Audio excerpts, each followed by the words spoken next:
खुदाया, कहाँ पे है आपका बेटा, कहाँ पे है? तो भेलपुरी खा रही थी, मेरा पति साइड में था, एक इंसान है, उसने उसको गोली मार दी। यहाँ पे उसने बोला कि ये शायद मुस्लिम नहीं है, उसने उसको गोली मार दी। नहीं नहीं नहीं, आप टेंशन मत लो, अब बेटा आप यहाँ पे रहो, हम साथ में।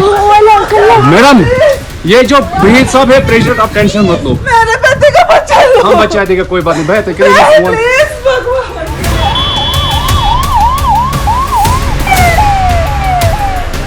How many terrorists fire there? दो थे। कितने फायर उन्होंने फायर किए? 2 किए।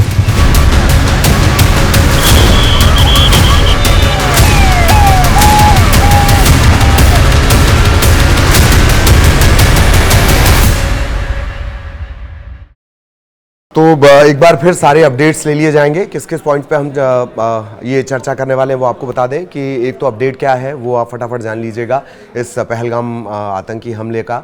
आतंकी हमले के पीछे की वजह क्या है, आखिर यही वक्त क्यों चुना गया, यानी टाइमिंग क्यों चुनी गई? क्या आकाओं से ज़्यादा अच्छा शब्द है दानदाताओं से दूर होते पाकिस्तान की ये बौखलाहट है। इससे ही लेकर पूरी ये जानकारी हम आपसे साझा करेंगे, लेकिन अपडेट जान लीजिए। अपडेट ये कि केंद्रीय गृह मंत्री जो हैं वो पहलगाम पहुंचे। सबसे पहले उन्होंने जो पीड़ित हैं उनसे मुलाकात की, जिन्होंने अपनी जान गंवाई है उन्हें श्रद्धांजलि उन्होंने दी। फिर पीड़ितों से जो प्रभावित हैं इस पूरे घटनाक्रम के, उनसे उन्होंने बातचीत की और फिर पहलगाम में वो उस जगह पर पहुंचे हैं जहां पर ये हमला हुआ। ये सबसे फेवरेट टूरिस्ट डेस्टिनेशन में से एक है, वहां पर पहुंचे हुए हैं। आज एक महत्वपूर्ण बैठक भी चल रही है, प्रधानमंत्री CCS की बैठक लेंगे। सूत्रों के हवाले से खबर यह भी है कि कुछ बहुत बड़ा एक्शन सरकार ले सकती है, बाकायदा सर्वदलीय बैठक बुलाने की तैयारी है। एक और अपडेट ये कि जो आतंकी हैं उनकी पहचान कर ली गई है, आइडेंटिफाई वो हुए हैं और उनके स्केच बना लिए गए हैं। साथ ही ये बता दें कि प्रधानमंत्री ने आते ही सऊदी अरब का दौरा उन्होंने छोड़कर वो आए हैं, आते ही उन्होंने एयरपोर्ट पर एक बैठक ली थी और ख़ास बात जो नाम मैं आपको बता रहा हूँ, NSA डोभाल उसमें थे और इसके अलावा S जयशंकर उसमें मौजूद थे। ये तो इस वक्त तक का पूरा घटनाक्रम हुआ, लेकिन दरअसल ये टाइमिंग क्यों चुनी गई, अब वो सिलसिलेवार आप समझ लीजिए। वादी का, घाटी का, जन्नत का, ये सबसे मशहूर टूरिस्ट डेस्टिनेशन है पहलगाम, लेकिन आखिर आतंकी हमले के लिए ये टाइमिंग क्यों चुनी गई? पहलगाम में अपने तरीके के सबसे अलग आतंकी हमले के पीछे पाकिस्तान की क्या रणनीति, क्या सोच रही होगी? क्या अपने आकाओं या कहें दानदाताओं से लगातार दूर होते पाकिस्तान की बौखलाहट है, फ्रस्ट्रेशन है? सिलसिलेवार इन्हीं सवालों के जवाब तलाशने की कोशिश करेंगे, पॉइंट टू पॉइंट, बहुत ध्यान से समझिए। घाटी से आर्टिकल 370 हटने के बाद ये सबसे बड़ा आतंकी हमला है। जम्मू और कश्मीर में सालों बाद 2024 के आखिर में एक लोकतांत्रिक सरकार, मतलब इलेक्शन के जरिए एक सरकार बनी और ऐसे समय में हमला हुआ है। एक छोटा सा इतिहास, मार्च 2000 को भी 36 सिंहपुरा में इसी तरह 36 सिखों की हत्या कर दी गई थी, 36 सिखों की हत्या की गई थी। और अभी क्या किया गया है? हिंदुओं का नरसंहार किया गया है, हिंदुओं का नरसंहार किया गया है, पहचान कर, आइडेंटिफाई करके। ये हमला जो हुआ 2000 में हुआ था, ये तत्कालीन अमेरिकी राष्ट्रपति बिल क्लिंटन के भारत दौरे से ठीक पहले हुआ था। तत्कालीन जो भारतीय प्रधानमंत्री हैं अटल बिहारी वाजपेयी, उनकी क्लिंटन के साथ बातचीत होने वाली थी, तब यह हमला हो गया। उस वारदात का जो जिम्मेदार था वो लश्कर तैयबा था और पहलगाम में जो हमला हुआ है वो इसी लश्कर तैयबा की विंग है, TRF। ये हमला ठीक उस वक्त हुआ है जब अमेरिकी उपराष्ट्रपति JD वेंस भारत के दौरे पर हैं। अमेरिकी उपराष्ट्रपति भारत के दौरे पर हैं और अमेरिकी राष्ट्रपति डोनाल्ड ट्रंप की जो नीतियां हैं वो पाकिस्तान के लिए चिंता से भरी हुई हैं। उनके कार्यकाल में भारत अमेरिका की जो दोस्ती है वो मजबूत हुई है और खुल्लम खुल्ला वो प्रधानमंत्री मोदी को अपना दोस्त बताते हैं। इस हमले के सहारे पाकिस्तान अमेरिका को यह मैसेज देने की कोशिश कर रहा है कि कश्मीर अभी भी अशांत है। थोड़ा पीछे और चलिए, पिछले हफ्ते पाकिस्तानी सेना के प्रमुख हैं असीम मुनीर, उन्होंने कश्मीर को लेकर बहुत भड़काऊ बयान दिए।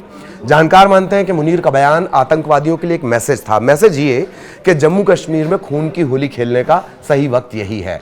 आम लोगों को टारगेट करना आसान होता है और जांच कठिन होती है, छोटे हथियारों से भारी नुकसान पहुंचाया जा सकता है। एक और खास बात कि जम्मू और कश्मीर में देसी विदेशी सैलानियों की जो तादाद है वो सालाना बढ़ती जा रही है, साल दर साल बढ़ती जा रही है। सड़क, रेल, हवाई कनेक्टिविटी के जरिए पूरे देश से कनेक्टिविटी बढ़ी है।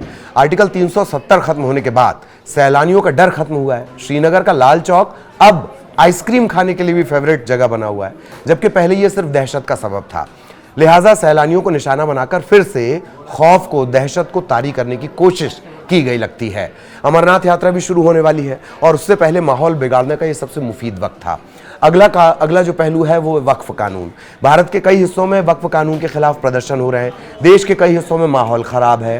पहलगाम अटैक के जरिए उन लोगों को अपनी तरफ मिलाया जा सकता है, सहानुभूति बटोरी जा सकती है, या अपनी तरफ वैचारिक तौर पर किया जा सकता है जो इस कानून से बहुत नाराज हैं, नाराज से ज्यादा भटके हुए हैं। और अब सबसे जरूरी पहलू, इसे बहुत ध्यान से सुनिएगा।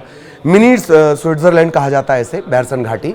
यहां पर जब धर्म पूछकर, कपड़े उतारकर, कलमा पढ़वाकर और चुन चुनकर गोली मारी जा रही थी, तब प्रधानमंत्री मोदी सऊदी अरब के आधिकारिक दौरे पर थे। हाल के वर्षों में सऊदी अरब भारत का अनन्य मित्र बनकर उभरा है। कहा जाता है कि आज की तारीख में इस्लामी दुनिया का यह सबसे प्रभावशाली मुल्क है। मतलब पाकिस्तान ने कश्मीर में खून की होली बहाकर एक साथ सऊदी अरब से लेकर अन्य मुस्लिम देशों को फिर से यह संदेश देने की कोशिश की कि कश्मीर के मुसलमानों पर भारत जुल्म और सितम कर रहा है।